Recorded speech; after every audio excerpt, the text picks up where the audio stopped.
शेतकरी मित्रांनो, आज आपण इथं तीळ पेरणीला सुरुवात केली आहे।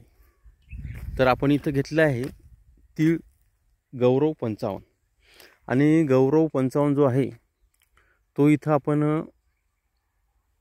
जो पेरला आहे तो गव्हाच्या पेरणी यंत्राने पेरला आहे।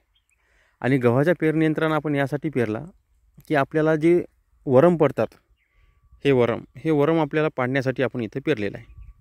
ही पेरणी चालू आहे सध्या। तर हे वरम जे आहे हे आपल्याला साधारणतः 1.25 फुटाचे किंवा 1.5 फुटाचे पडतात आणि थोडे उंच पण पडतात, जेणेकरून या पाटीत पाणी दिलेलं आपल्याला त्या पाटीत जाणार नाही किंवा इकडच्या पाटीत जाणार नाही। आणि वरून आपल्याला असा उतार आहे इकडं, त्यामुळे पहिलं पाणी जे आहे आता आपल्याला हे डायरेक्टली आपल्याला इथं स्प्रिंकलरने द्यायचं आहे 2-2 घंटे सिंगल पाईपवर। आणि त्याच्यानंतर आपल्याला जे दुसरं पाणी आहे ते 2-2 घंटे एक दिवस आड करून द्यायचं आहे, जेणेकरून त्याच्यावरचा मातीचा पापुद्रा जास्त बसू नये आणि बसला असेल तर ते नरम व्हावं। तर आता इथं आपण 1 एकरमध्ये 3 किलो गौरव 55 तीळ इथं पेरलेलं आहे आणि 20 किलो आपण घेतलेलं आहे 24-24-0 हे खत। कारण 20 किलो याच्यासाठी की 3 किलो तीळ त्याच्यामध्ये सफिशियंट आपला पडला पाहिजे 1 एकरमध्ये।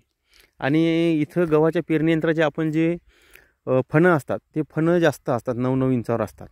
तर आपण काय केलं माहिती आहे का, हा चालू ठेवला, हा 2 नंबरची रेस बंद केली, ज्याला आपण इथं बघू शकता, हा चालू हा बंद, हा चालू हा बंद, हा चालू हा बंद, हा चालू अशा प्रकारे केले। तर आपण इथं 1 2 3 4 फणं आपल्याला इथं चालू ठेवले आहेत आणि बाकी सर्व जे फण असतात त्याचे वरून बुच लावून फडकं किंवा पुठ्ठा वगैरे टाकून आपण ते बंद केले आहे। आणि अशा प्रकारे आपण 1 एकरमध्ये 3 किलो गौरव 55 हा तीळ इथं पेरणी चालू केली आहे। तर अशा प्रकारे आपला इथं पेरणीचं जे आहे हे नियोजन, एक खालचा आऊट जे आहे आपला हा इथं आपण पूर्ण केलेला आहे।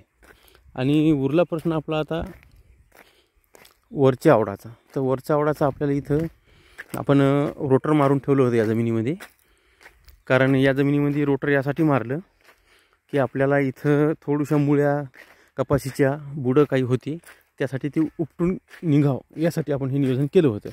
तर अशा प्रकारे आता आपला इथं तीळ जो आहे हा तीळ आपल्याला इथं अशा प्रकारे पेरणी जी आहे तर पेरणी आपली इथं या भागातली झालेली आहे। आणि हे जे क्षेत्र आहे हे साधारण 1 एकर क्षेत्र आहे आणि वरचा भाग वेगळा आहे। तर अशा प्रकारे आपल्याला इथं नियोजन करणं चालू आहे, आपण बघू शकता। आणि याच्यानंतर आपल्याला याला सोबत बीज प्रक्रिया जी आहे ही बीज प्रक्रिया आपण कुठल्याही प्रकारची केलेली नाही। आणि दुसरी गोष्ट म्हणजे या तिळाला मुंग्या वगैरे खात नाही, कारण या तिळाचं वैशिष्ट्य म्हणजे हा तीळ जो आहे याचं वैशिष्ट्य एकच आहे की या तिळाचं याजवळ मुंग्या येत नाहीत, मुंग्याला गोळा करत नाहीत। 2 दिवस तरी पाण्याला लेट झालं, 3 दिवस झालं तरीही, कारण कसं लोडशेडिंग असल्यामुळं पाणी लवकर बसत नाही, त्यामुळं इथं मुंग्या वगैरे गोळा करत नाहीत। हे एक वैशिष्ट्य असल्यामुळं हा तीळ, आणि ॲव्हरेजला पण या तिळाचं वैशिष्ट्य म्हणजे ॲव्हरेजला भरपूर आहे। कारण या तिळाचा ॲव्हरेज जो आहे मागच्या 2 वर्षापासून 3 वर्षापासून आपण घेतो तर याचा ॲव्हरेज जो आहे तो 4 क्विंटलपासून 9 क्विंटल 7 क्विंटल अशा प्रकारे आलेला आहे। भाव पण चांगला भेटला आपल्याला। तर अशा प्रकारे आपण इथे नियोजन केलेलं आहे। आणि विशेष म्हणजे रोगप्रतिकारशक्ती भरपूर आहे, दाणे जाड असतात। आणि 1 एकरमध्ये 3 किलो गौरव 55 पेरला तरी आपल्याला भरपूर झाला। नंतर मग त्याची विरळणी करायची, तसं नियोजन वारंवार येत राहील। तर हे जे आहे हे तिळाचं पेरणी यंत्र आहे आणि या पेरणी यंत्रामध्ये अशा प्रकारे 1 2 3 4 5 6 7 ह्या दाती आहेत। त्याच्यातल्या एक आड एक आपण बंद केली, आपण ही चालू ठेवली, ही चालू ठेवली, ही बंद केली, ती बंद केली, ही चालू, ती बंद, ही चालू अशा प्रकारे केलेलं आहे। आणि आपण इथं पेरणी केलेली आहे। तर अशा प्रकारे इथे नियोजन केलेलं आहे। हे चाक आहे आणि याने आपलं पेरणं चालू आहे। आता हा भाग आपला थोडासा राहिलेला आहे, इथं आपण बघू शकता। अशा प्रकारे इथपर्यंत पेरणी झालेली आहे आणि याला आपण पाणी दिलं होतं 3-3 घंटे जमिनीला तुषारनं सिंगल पाईपवर जमीन नरम करण्यासाठी। आणि त्याच्यानंतर मग उलटा वखर टाकून इथं पठार पण आपण केलेलं आहे अशा प्रकारे। आणि नंतर आता हे पेरणं चालू केलं आहे आपण।